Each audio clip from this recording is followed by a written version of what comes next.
যদি ওদের গাড়িতে জায়গা থাকে।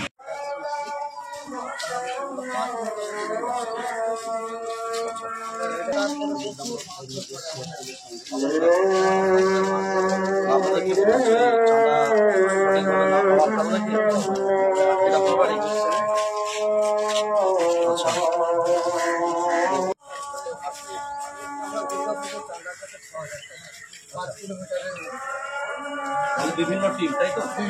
আচ্ছা, আমরা 800,000 কিলোমিটার মতো ভাইয়ের নামটা যেন কি আছে? সাজমান খান।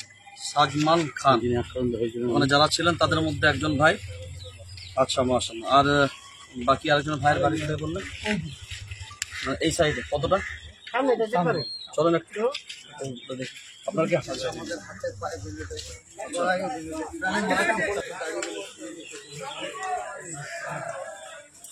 আচ্ছা বাড়ি?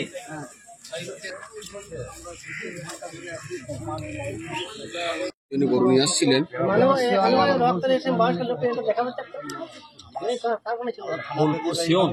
তাদের কাছে বৈধ কাগজ পর্যন্ত ছিল হাট মালিকের তরফ থেকে। তার সত্ত্বেও কিছু উগ্রবাদীরা তারা কাজগুলো করেছে। তাই আপনাদের আমি যারা এরকম কাজ করবে তাদের বিরুদ্ধে আপনারা সজাগ হন এবং আইনের সাহায্য নিন এবং স্থানীয় পুলিশদের সহযোগিতা এখন নিয়ে আপনি কাজ আপনাদের করুন। কোনো পেশার গ্রাম থেকে বা কোনো রাজনৈতিক দল থেকে, প্রশাসন থেকে আমাদেরকে এখন পেশার এখন কোনো হুমকি, ফোনেতে হোক মানে ওপেন হোক? থানা থেকে ফোন করেছিল আজকে। হ্যাঁ, থানা থেকে ফোন করেছিল যে তোমরা থানায় আসো। আমরা তারপরের দিন আবার থানায় যাই, আচ্ছা, আধার কার্ড নিয়ে যেতে বলে আর ভোটার কার্ড নিয়ে যাই বলে তোমরা কেস করছো, ওইগুলো দিয়ে তারপরে আমার আবার 2-3টের সময় আবার আমাদের আমরাই মিটিং ছিল, ওখানে আমরা গেলাম। এরা তো রাত 9টা অবধি ছিল। ওই সেদিন 5টা গরু দিয়েছে, একদিন দিল 7টা, একদিন দিল 5টা। কোথায় মিটিং? কি মিটিং ওটা? আমাদের আপনাদের ওই ব্যবসায়ীদের, আপনাদের ব্যবসায়ীদের মিটিং? আমাদের মুসলিমদের নিয়ে আমরা এই ব্যাপারে আচ্ছা আচ্ছা আচ্ছা আচ্ছা আচ্ছা। হ্যাঁ, বলছিলেন বটে আপনাদের ওইখানে আমি আবার সামিল হলাম, কেন আমাকে তো ঘটনাটা বলতে হবে। পুলিশ কিছু জন্য ডাকছে এখন? আপনি ড্রাইভিং করছিলেন?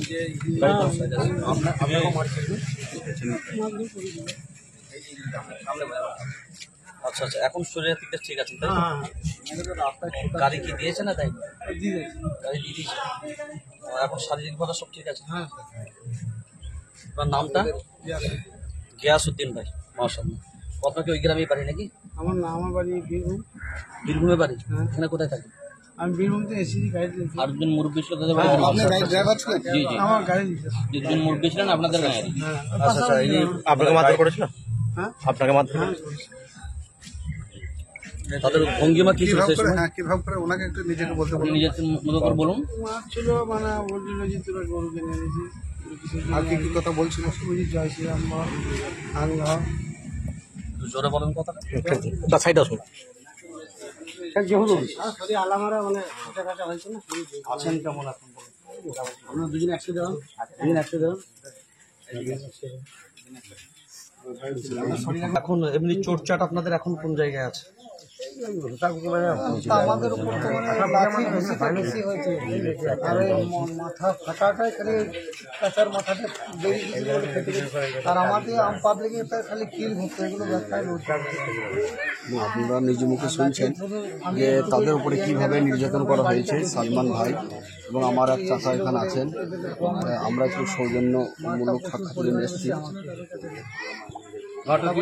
হ্যাঁ, আর এইভাবেই ধমকি দিচ্ছে যে দুর্গাপুরে যেন তোদেরকে কোনোদিন না দেখি, ওরা দাড়িওয়ালা টুপিওয়ালা জিহাদি।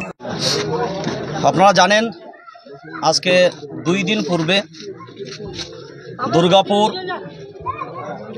এলাকার অন্তর্গত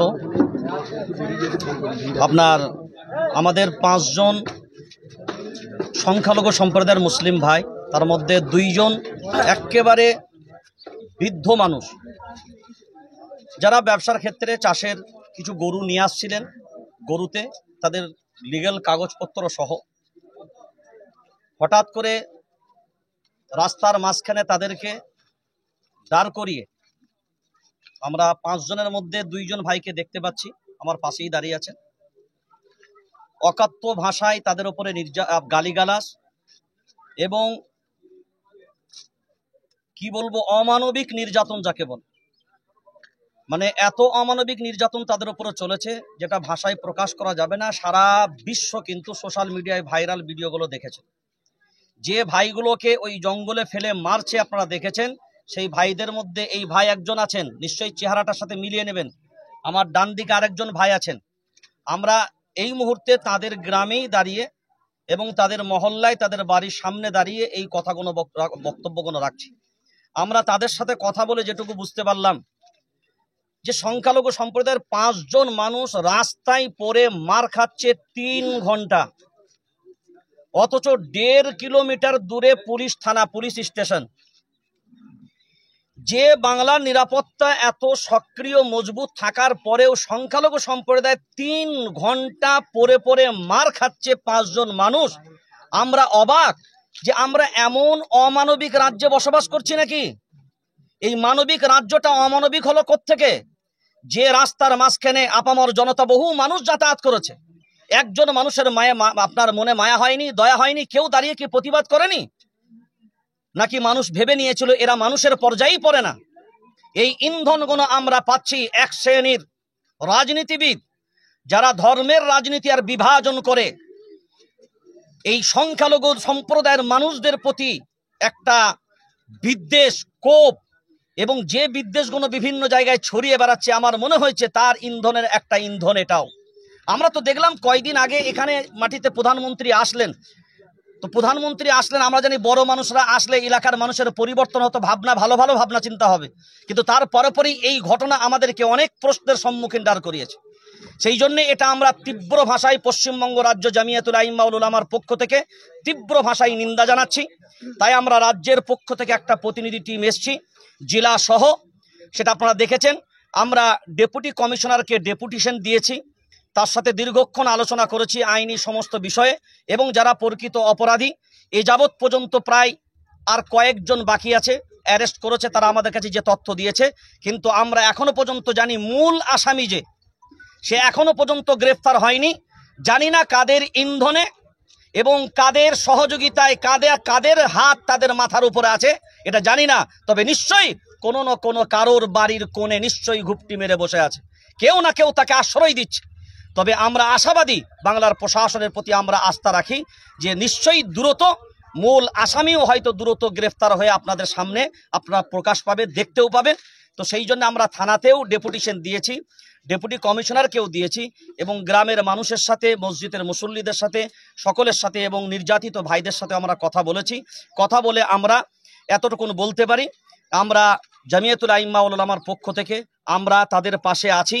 আজ বলে নয়, আগামীতেও বাংলার মাটিতে সহ ভারতবর্ষের যেখানেই কোনো নির্যাতনার ঘটনা আমরা সামনে পাবো, নিশ্চয়ই আমরা রুখে দাঁড়াবো। এটাই হলো আমাদের নৈতিক দায়িত্ব।